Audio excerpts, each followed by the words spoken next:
Hello guys, तो हाजिर हूँ आपके लिए एक अमेजिंग थ्रिलर एक्शन मूवी जो कि 2020 में ही रिलीज हुई थी, जिसका नाम है सर्वाइव द नाइट और जिसकी IMDb रेटिंग है 4.1। हाँ, ये काफी कम है, लेकिन मूवी में जो आपको थ्रिल मिलने वाला है उसकी बात ही अलग है। तो चलिए शुरू करते हैं इसके एक्सप्लेनेशन को। तो मूवी शुरुआत होती है दो भाई मैटी और जेमी के साथ। वो दोनों किसी को मारकर उसके पास से सारे सामान को ले लेते हैं और जब वो उस सामान को चेक करते हैं तो उन्हें उसमें $20,000 मिलता है। जिसके बाद वो दोनों भाई अपने सिटी को छोड़ के मैक्सिको जाने का सोचते हैं, क्योंकि पुलिस को जैसे ही डेड बॉडी मिलेगी वो उसके मर्डरर को ढूंढना शुरू कर देंगे और वो मैक्सिको के रास्ते में निकल पड़ते हैं। अब कहानी शिफ्ट होती है और हम मूवी में रिच को देखते हैं, जो कि प्रोफेशन से एक डॉक्टर होता है और अब वो अपने वाइफ और एक बेटी रैली के साथ अपने फादर फ्रैंक के घर शिफ्ट हो गया है।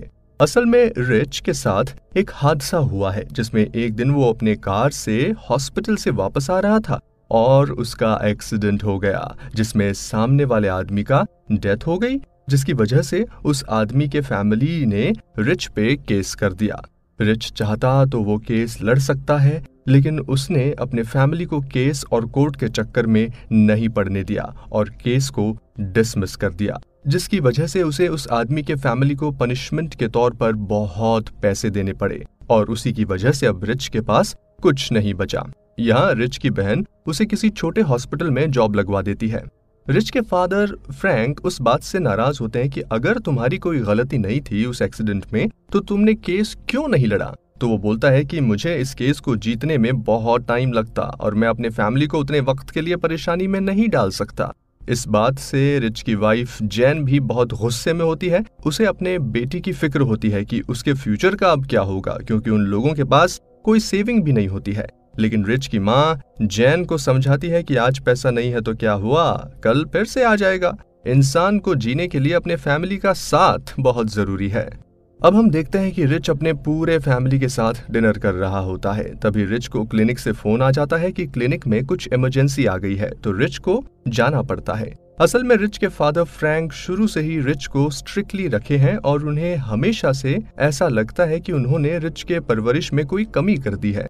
लेकिन फ्रैंक की वाइफ उसे समझाती है कि नहीं, तुमने हमेशा रिच को अच्छे से पाला है और वो आज जो भी है तुम्हारे वजह से ही तो है और आज वो डॉक्टर बन पाया है। फिर वो कहती है कि तुम्हें अपने बेटे के साथ खड़ा रहना चाहिए, अगर तुम उसका साथ नहीं दोगे तो कौन देगा। फिर वहीं हम देखते हैं कि मैटी और जेमी दोनों भाई एक पेट्रोल पंप पे रुकते हैं और मैटी जेमी को पेट्रोल और बियर लाने के पैसे देता है और मैटी बाहर में ही रुकता है।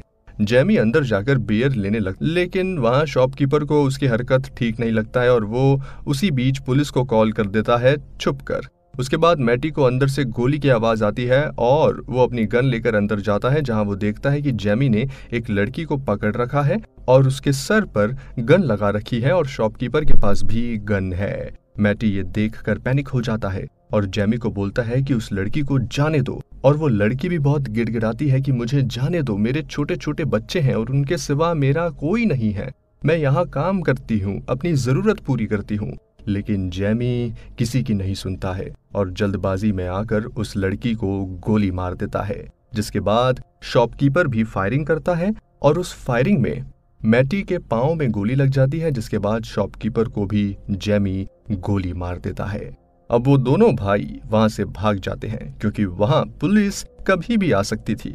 अब उन्हें समझ नहीं आ रहा कि करे तो करें क्या। मैटी के पांव में गोली भी लगी है और उसे ठीक करवाने वो हॉस्पिटल भी नहीं जा सकते। तभी जेमी को एक आइडिया आता है और वो पास के एक क्लिनिक में जाता है, जहां वो रिच को एक नर्स को ये बोलते सुन लेता है कि ऑपरेशन सक्सेसफुल रहा और अब मैं घर जा रहा हूँ। उसके बाद वो दोनों ये प्लान बनाते हैं कि हम इस डॉक्टर के फैमिली को बंदी बनाएंगे और मैटी के पांव का ऑपरेशन करवा कर वहां से भाग जाएंगे। उसके बाद वो दोनों रिच का पीछा करते हुए उसके घर तक पहुंच जाते हैं। रिच का घर काफी दूर और आइसोलेटेड होता है, जिसकी वजह से इन दोनों भाई का कॉन्फिडेंस और बढ़ जाता है। अब मैटी जेमी से कहता है कि जाओ और बिना किसी को मारे हुए उन्हें बंदी बनाओ। जेमी अंदर जाता है, जहां फ्रैंक की वाइफ पानी पीने किचन में आती है और उसे देखकर जेमी के हाथ से गोली चल जाती है और फ्रैंक की वाइफ को लग जाता है। और उसकी डेथ हो जाती है। और ये सुनकर फ्रैंक घबराते हुए किचन में आता है, लेकिन जेमी फ्रैंक के सर पर मारकर उसे बेहोश कर देता है। मैटी भी अंदर जाता है और जेमी पर बहुत गुस्सा करता है। और अब ये लोग बुरी तरह से फंस चुके थे और ये दोनों भाई बहुत पैनिक हो जाते हैं। यहाँ गोली की आवाज सुनकर रिच भी उठ जाता है और अपने गन में बुलेट्स भरने लगता है। और वो जैसे ही गन मैटी पे पॉइंट करता है तब तक जेमी उसके फादर को बंदी बना लेता है। और मैटी बोलता है कि मुझे तुमसे कोई पैसा नहीं चाहिए, बस मेरे पाँव की ये गोली निकाल दो। तब रिच बोलता है कि मेरा सर्जरी किट दूसरे शेड में है। तो जेमी उसके साथ जाता है, लेकिन वहाँ रिच उस पे हमला कर देता है और जेमी बच जाता है और रिच को बहुत जोर से मारता है और उसको गन पॉइंट पर रखकर वापस से सर्जरी करने के लिए लाता है। फिर रिच मैटी को टेबल पे लेटा देता है और जेमी को बोलता है कि मुझे इसमें एक और आदमी की जरूरत पड़ेगी इसे पकड़ने के लिए। तो जेमी फ्रैंक को ले आता है और उसके बाद जैसे ही रिच कट करता है तो मैटी बेहोश हो जाता है और फ्रैंक जेमी पे अटैक कर देता है, लेकिन जेमी नाइफ लेकर फ्रैंक को कट कर देता है और फ्रैंक घर से बाहर चला जाता है। जेमी फ्रैंक का पीछा करते हैं, लेकिन फ्रैंक बहुत दूर चला जाता है। वहां रिच की वाइफ जैन मौका देखकर पुलिस को कॉल लगा रही होती है, लेकिन जेमी ये देख लेता है और जैन को जोर से मारकर बेहोश कर देता है और जैन और रैली को एक चेयर से बांध देता है। लेकिन रिच मैटी के गर्दन पर चाकू लगाकर जेमी को बोलता है कि मेरी फैमिली को छोड़ दो, लेकिन जेमी गुस्से में आकर गोली चला देता है और रिच के शोल्डर पे लगती है। फिर जैसे ही जेमी चेक करने जाता है, रिच वहां से भाग जाता है और जेमी से बचकर अपनी वाइफ और बेटी को दूसरे शेड में छुपा देता है। वहां फ्रैंक आ जाता है और रिच फ्रैंक से कहता है कि उस शेड में एक सर्जरी किट है, उसे लेकर आए। और रिच के शोल्डर से गोली आर पार कर गई थी, तो वो उस कट को स्टिच कर लेता है। अब हम देखते हैं कि दोनों बाप बेटी कुछ बात करते हैं और फ्रैंक बोलता है कि बेटा मुझे तुम पर बहुत गर्व है। जिसके बाद जेमी अपने भाई को देखते हुए बहुत रोने लगता है। तभी मैटी को होश आ जाता है और वो भी रोने लगता है। जिसके बाद जेमी से कहता है कि तुम मुझे छोड़कर चले जाओ, लेकिन जेमी बोलता है कि मैं कहीं नहीं जाऊंगा। अब सुबह हो जाती है और जेमी सबको ढूंढने लगता है। तब जेमी पहले शेड के पास आ जाता है जहां फ्रैंक और रिच है, लेकिन फ्रैंक जेमी का ध्यान भटकाने के लिए वायर की मदद से गाड़ी स्टार्ट करके भागने लगता है, जिसको देख जेमी दूसरी गाड़ी में उसका पीछा करता है और रास्ता ब्लॉक होने की वजह से वो गाड़ी से उतरकर जंगल की तरफ भाग जाता है। जेमी उस पर बहुत गोली चलाता है, लेकिन उसे एक भी गोली नहीं लगता और वो उस जंगल में कुछ देर के लिए छुप जाता है। और फिर जेमी गाड़ी लेकर घर की तरफ आने लगता है। वहां दूसरी तरफ रिच दूसरे शेड में जाकर अपनी बेटी से मिलता है। तभी वहां जेमी आता है और रैली रिच को मारकर बेहोश कर देता है और रिच और रैली को लेकर अंदर चला जाता है और जैन दूसरे शेड में ही रह जाते हैं। जेमी रिच को बोलता है कि स्टिचेस लगाओ, तो रिच मैटी को स्टिच करना शुरू करता है, लेकिन दर्द के कारण मैटी मर जाता है।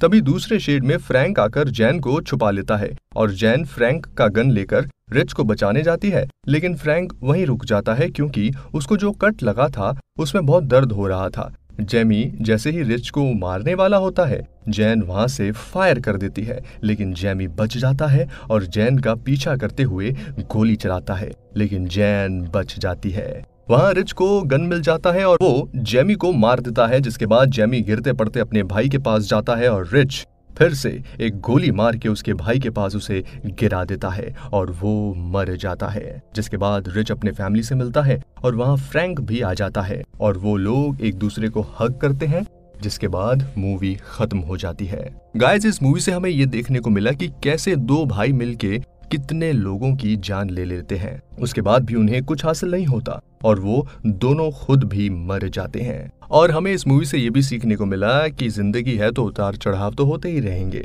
लेकिन हमें उसमें अपनों का साथ कभी नहीं छोड़ना चाहिए। आई होप आपको मेरी एक्सप्लेनेशन पसंद आई होगी। फिलहाल मेरे चैनल को सब्सक्राइब कर लीजिए और हाँ, बेल आइकन को जरूर दबाइए ताकि आपसे कोई भी वीडियो मिस ना हो जाए। मैं एक और मूवी के एक्सप्लेनेशन के साथ हाजिर होऊंगा, तब तक मुझे दीजिए इजाजत। नमस्कार, बाय बाय।